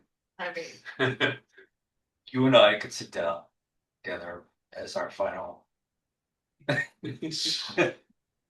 yeah, I mean, I know there was a person that applied to commission that has all this history that looked at this in play, but I don't know why they're not coming back. So. Hey, Sam, is the list long? Is that list really long? Can you read it to us right now? Yeah, absolutely. So the leverage points that Maddie wrote down are street frontage requirements, pervious surface requirements, number of units, parking, building heights, and deed restrictions. There's a separate list of things to fix with the base code, detached ADU code, side yard and side yard setbacks, and then just the framing of what of the above would we be willing to trade for cottage housing, one-story triplex, quadplex, or stacked flats. So the other types of middle housing that we talked about, some of which made it into the code and some of which were options that we had. Like stacked flats could be a good age in place configuration, but would we allow, 4 instead of? I mean, that's where you could get small, right? If you figure a duplex in today's market is a 3-story, 2,000 square foot unit. So you've got 2 of those side by side. You could do 4 stacked flats, right? So you'd have 2 ground level units for folks that need, to not be on stairs. And you've got 2 upper units, and that would not take up any more space than these really huge townhomes. I don't have anything against really huge townhomes. It just doesn't do much for housing diversity. So, that kind of thing. What would we be willing to trade? Particularly since the massing, would it be altogether different for that? And yeah, and it's currently allowed. Oh, sorry. Yeah. Yeah, thanks. And again, like Cherie, I'm trying to kind of visualize the list, but to me, I think what was just said is I think these are the 2 lanes where we should start. I think they're actually different subgroups. One is kind of, I think what we're now calling kind of base code updates, things that we have raised, especially you, Maddie, and I thank you for that because you've spent more time on the code than most of us around things that are just kind of impeding some of the goals that we have, whether it's around middle housing, but also these kind of other things that are tied to it, like the frontage thing that I've shouted about for a couple of years now. I think that is a kind of a topic that would really merit from a few people stepping in to dig into it. And the other is more the incentive side of this around diversifying housing choice. Um, I care about both, but I'm smart enough to know to not sign up for both right now because I just started a new job, so I'm not going to pledge more than I can do. So I would work because I've talked a lot about the diversification of housing stock and I just find it really interesting. Um, I would gladly step up to work on that. And how I think the way you defined it, Maddie, was actually like, how do we encourage something other than what the market's going to give us right now that still kind of fits what people are, maybe asking for or we see a need for in Lake Forest Park? I I like that.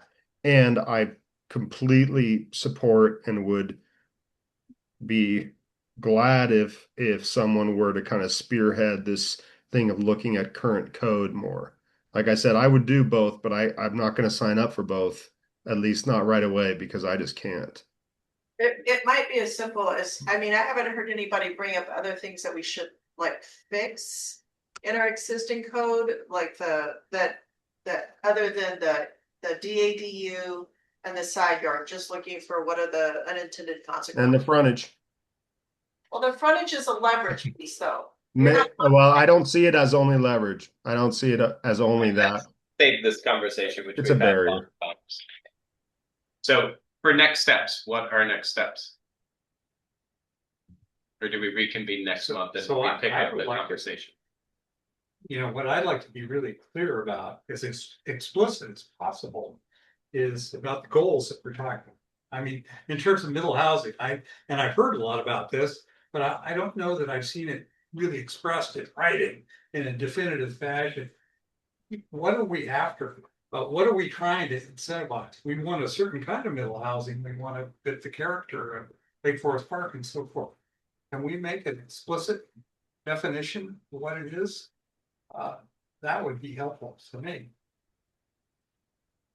Just going to jump in with a quick response to that, which is that in some ways, I don't think this is as, and I don't mean this to denigrate what you're saying. What you're saying is right. Like, what are we trying to do? But we already said that we want to allow cottage housing. Okay. We already wrote that down, right? Except right now, our code is not going to get us any. So we should maybe start with things that we already thought were good ideas for types of housing that fit our vision for the community and figure out what's going to stop us from getting it. Because right now we will not get any absent incentives. So in that way, it's kind of like, let's build off of what we did already. So that would be the simplest way to go about it. I know that's not all the choices, but I'm just saying, why wouldn't we start with incentivizing things that we already decided as a city that we want them or we want to allow them while recognizing that right now our code will not get that. That narrows it down. We don't have to look at everything. We look at the things we already named. That's great. That's part of what I was asking, where do we have that written down, where that was already decided? And Is that reference? Well, I I think think we most- put it in the comp plan. It's just an allowable form of housing in every zone, I think, or well, okay, not every zone. I guess, Most residential Right, zones. and then there were code amendments that codified that. So Right.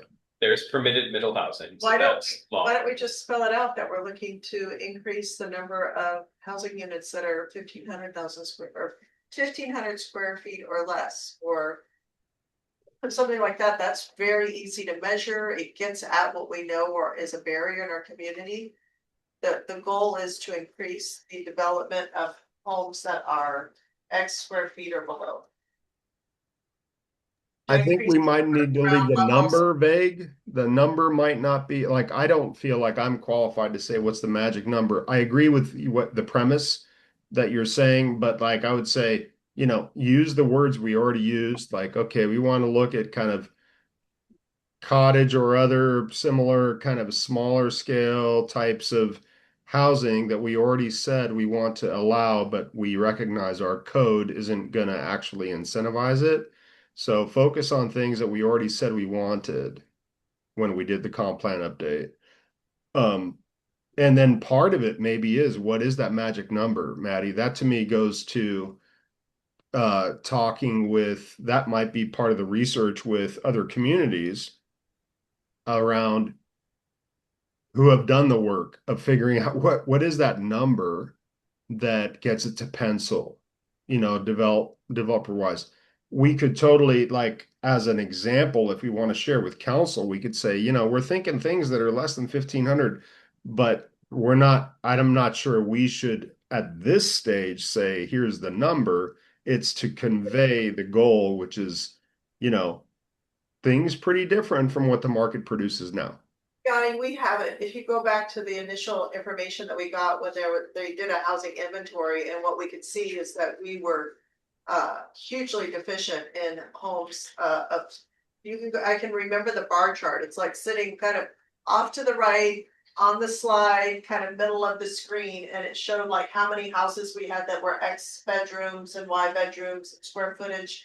Marty, I'm sure, has GIS data that could tell us where our inventory lies in between certain square footages. So I don't think it's magic. The data exists.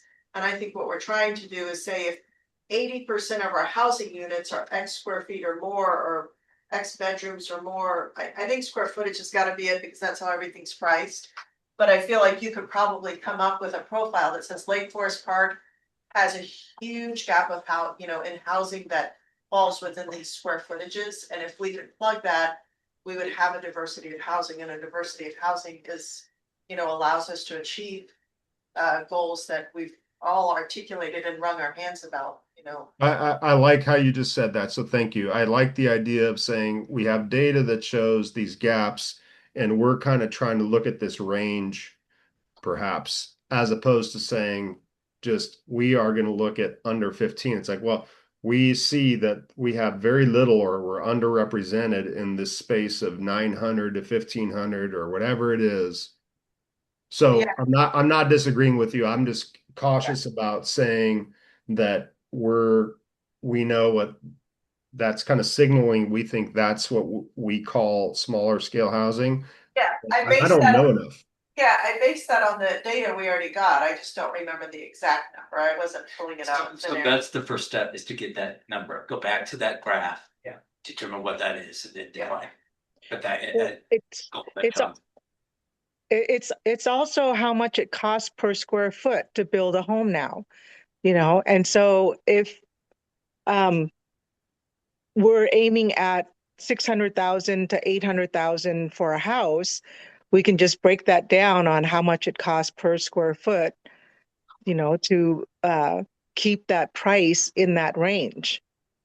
The challenge is the underlying land is really expensive. Yeah.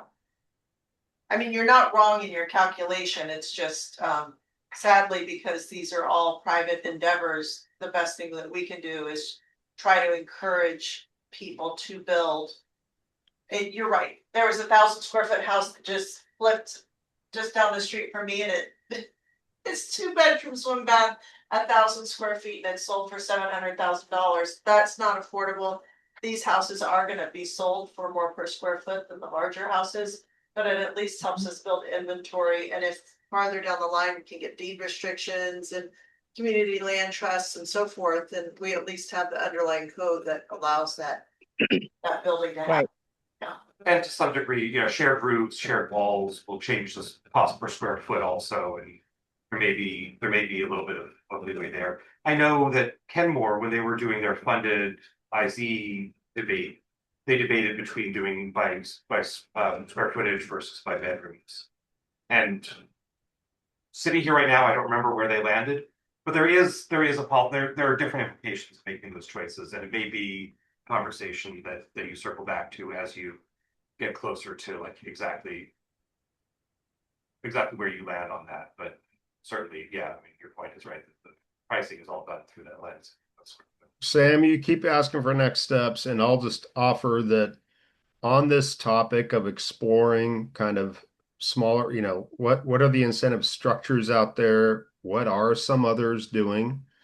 What are some different models? What are some of the consequences? I would be happy to, if I get a list of names of people who want to talk about that. Cherie, I already heard you raise your hand for number 3, so thank you. I would reach out to, one other commissioner who wanted to be in that conversation and just set up I'll pledge to set up a first meeting, for us to just meet over coffee and just talk about what do we want to dig into and maybe just deploy and do a little research. I mean, I think we have to be realistic about how much time anybody has for this, right? So sure, we can report back at the next meeting, and it might be that, well, we divided up some chores and we've started some digging, and that's about it. I mean, we have to be realistic about what we can actually do. But I'm willing to lead that subgroup if the commission would like that, and I think we could really use a third person too. So if Cherie and I can get a third, I'm all for it. So I'm thinking before you jump into subgroup work, right? You've got to clarify the language here on the project summary. It's got to go back to the city council. The city council will pass this on the 26th or whatever it is, and then this commission has to go ahead to do this work. Is that really true though? And I guess I'm going to put this to you, Josh. I think we were told, go ahead, study these things.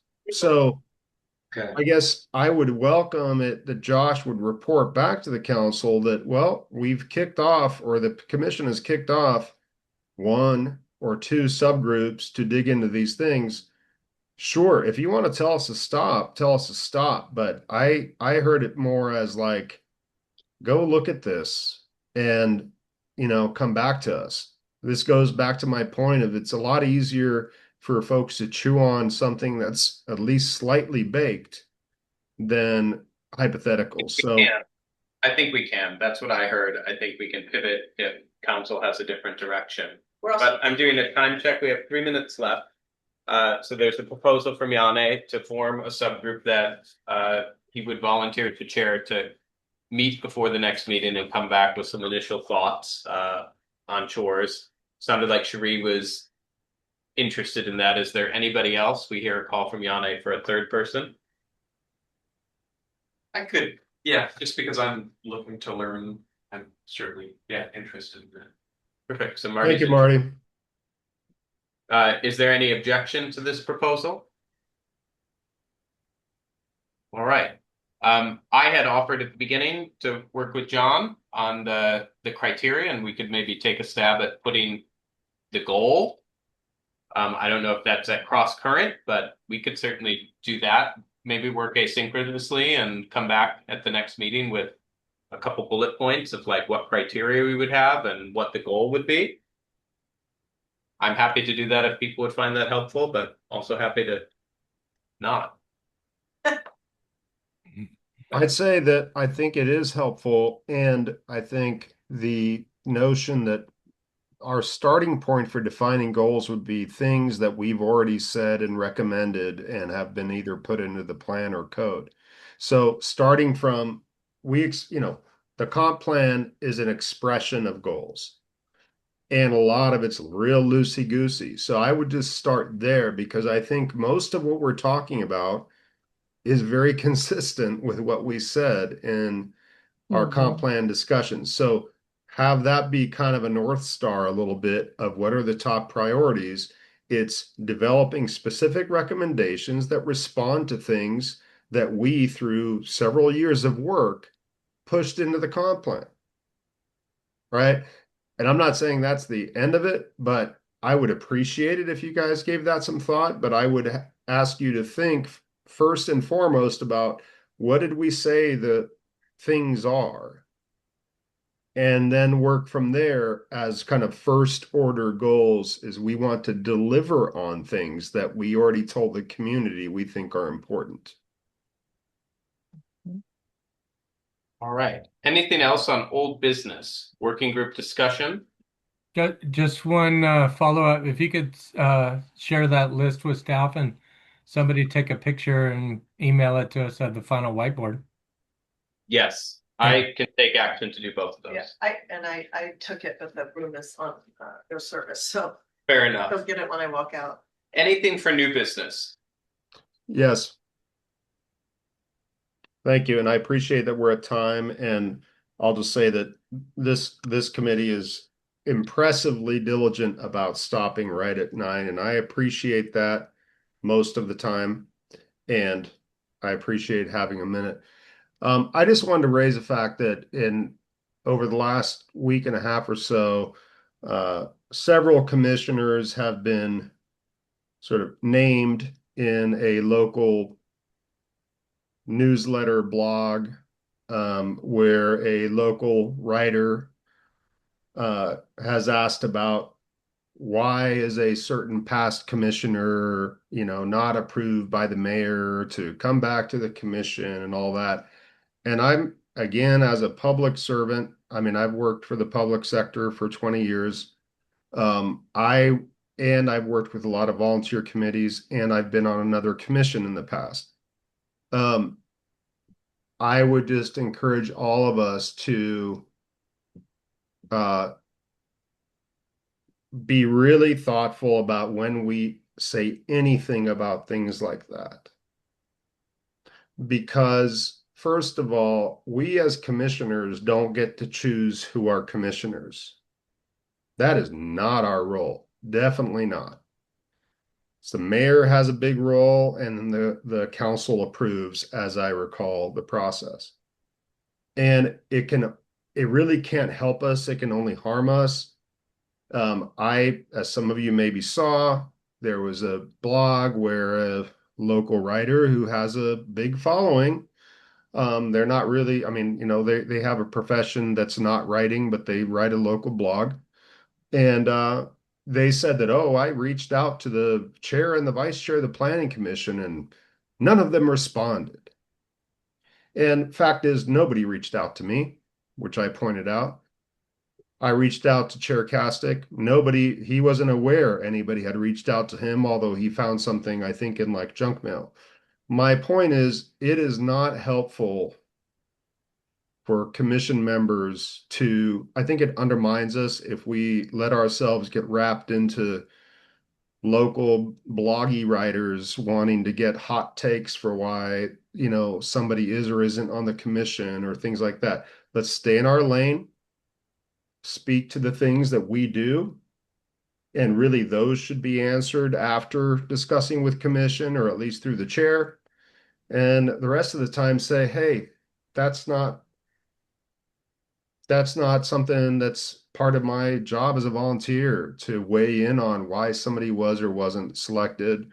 So I would and I say that, and I don't say this to criticize anyone. I say this to caution, because as a public sector employee, I know how risky it is to have, whether it's volunteers or just public employees, weigh in on, people who are trying to get reactions on local political decisions. So I would just advise against doing that. Again, not a criticism of anyone, but a warning for everyone that we should stay out of it, because we're valuable for as long as the community sees us as just dedicated volunteers who do our best to hear all perspectives and do our thing and stay out of the politics of our town in this capacity. I'm not saying we you know, we all get to vote, we all get to support candidates, we all get to do all that, but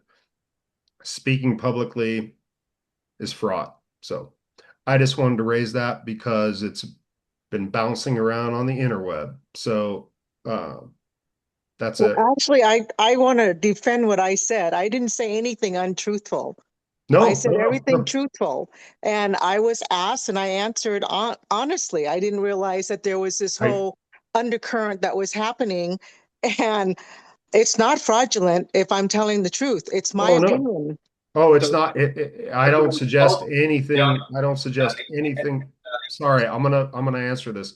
I Okay, don't suggest anything we're otherwise. not having a debate on this. This isn't. Sam, I'm answering a question. Oh. I don't suggest that at all, Cherie, and I hope you understand that. What I'm saying is that even our words, when we try to be truthful, can be taken as, you know, framed as like arguments. So we just need to be careful. And that's all I'll say, because we do now represent, as commissioners, we represent a neutral voice All for right. the community. Yana, you've Yeah, made the point. yeah. All right. Thank you both. Is there anything else on reports and announcements? I think we've covered the planning commission expiring terms and reappointments. We'll see what the council decides. Additional public comments? Agenda for next meeting? I think we'll hear back reports from the two working groups, and we'll hear back whether or not the work plan has been approved by council. All right, I'd entertain a motion to adjourn. Moved in second. All those in favor? Aye. All those opposed? All right, we are adjourned at 9:06. Thank you, everybody. Thank you all. Thank you. Yeah, thank you, Maddie and David. And I miss having both of your sage counsel on this group. Good, Sarah.